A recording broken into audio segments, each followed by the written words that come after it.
Ampifaliana indray no iarako aminao atao anatin'izao fandarana fantariny marina izao. Ny lohahevitra izay fampizarana aminao ty androany ity dia hoe iza no antikristy izay no valintsika atao anatin'ny fandarana androany, ka inoko fa tena anampy be dia be anao indray ihany fahafantarana ny valin'izay fanontaniana izay hoe iza no antikristy. Dia ho valintsika miainga avy eo anatin'ny tenin'Andriamanitra moa izay mazava ho azy satria ny tenin'Andriamanitra ihany no fahamarinana. Dia manasanao maka ny tenin'Andriamanitra any amin'ny Jaona voalohany toko faefatra manomboka amin'ny andininy voalohany mivaky antsika dia mivaky toy izao amin'ny anaran'i Jesosy: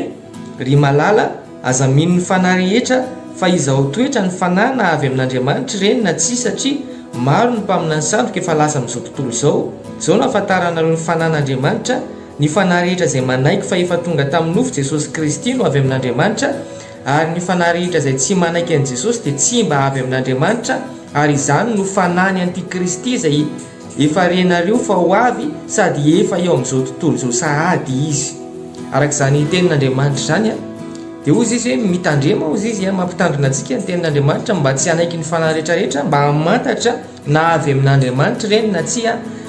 fa ny ahafantarana ozy izy fa avy amin'Andriamanitra ny fanahy anankiray dia izay manaiky an'i Jesosy fa izay rehetra tsy manaiky an'i Jesosy kosa ozy izy dia tsy avy amin'Andriamanitra, ary ireny ny fanahy antikristy ozy izy ary ambaran'ny tenin'Andriamanitra mihitsy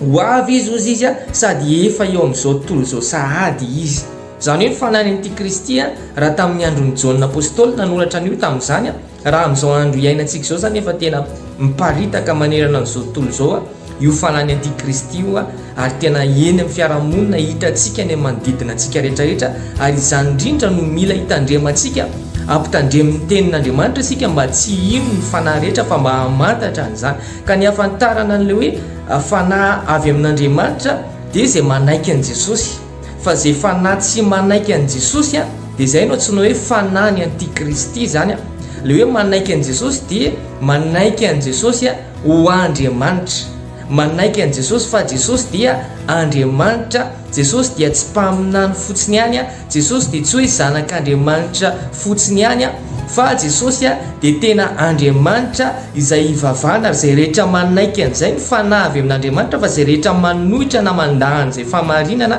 ambaran'ny tenin'Andriamanitra izay dia izay no antsoina hoe fanahy antikristy.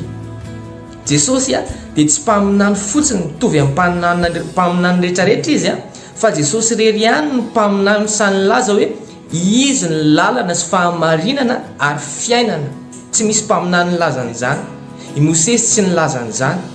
ireo mpaminany rehetrarehetra ao anaty baiboly ilay nanoratra baiboly ireny tsisy nilazan'izany na dia ny anankiray ary, fa Jesosy ihany nilazan'izany ao amin'ny Jaona toko faefatra ambin'ny folo andininy fahaenina hoe izao ozy izy ny lalana sy fahamarinana ary fiainana, tsy misy makany amin'ny ray afa tsy amin'ny alalako. Ary Jesosy koa no milaza hoe tsy misy ozy izy nahita an'Andriamanitra naoviana fa ny zanaka lahatokana izay ao atratra ny ray izy no manambara azy. Jesosy ihany nahita an'Andriamanitra, ary Jesosy ihany koa dia nilaza ao amin'ny filazantsara ny Jaona hoe izao sy ny ray ozy izy dia iray ihany. Izany midika fa Jesosy dia Andriamanitra, Jesosy dia ao anatin'ny Trinité, Jesosy dia ao anatin'ilay Andriamanitra singa Mahandriamanitra,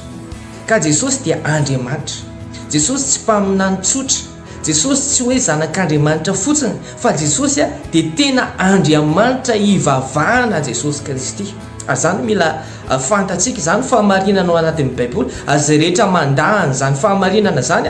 dia mandahany Jesosy tsy ho Andriamanitra, dia fanahy antikristy zany,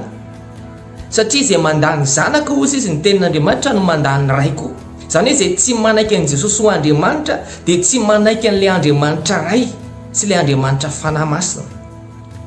Amaky tenin'Andriamanitra ihany sika ao amin'ny Jaona voalohany ihany toko faharoa,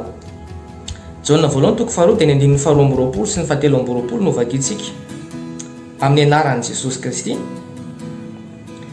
iza no mpandainga afa-tsy ilay mandahany Jesosy tsy ho Kristy, izy no antikristy, dia izay mandany ray sy ny zanaka, izay rehetra mandany zanaka no tsy manana ny ray koa, izay manaiky ny zanaka no manana ny ray koa. Izay nge le izy ambaran'ny tenin'Andriamanitra mazava be ny fanahy antikristy dia izay mandany zanaka ozy izy, izay manaiky ny zanaka no manana ny ray, fa izay mandany zanaka no tsy manana ny ray. Izany hoe rehefa manaiky an'i Jesosy ho Andriamanitra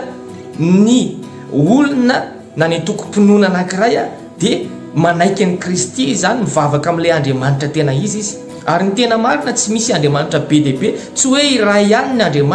Andriamanitra misy Andriamanitra be dia be eto amin'izao tontolo izao, fa iray ihany ny Andriamanitra tena izy dia Jesosy Kristy. Izy ilay Andriamanitra lalana tokana dia Jesosy Kristy. Ary izay rehetra tsy mivavaka amin'ny Jesosy dia lalan-diso izany, izay ilay antsoin'ny tenin'Andriamanitra hoe antikristy, ka mila hitandremantsika ny fanahy antikristy. Zay ny fampianarana tamin'ity androany ity. Mino fa nandray zavatra ianao tandroany dia fotora foana amin'ny tenin'Andriamanitra, jere foana ny tenin'Andriamanitra mba hahafantarana ny fahamarinana. Akasitrany ianao nanaraka hatramin'ny farany dia mirary soa dia samy tahian Jesosy daholo.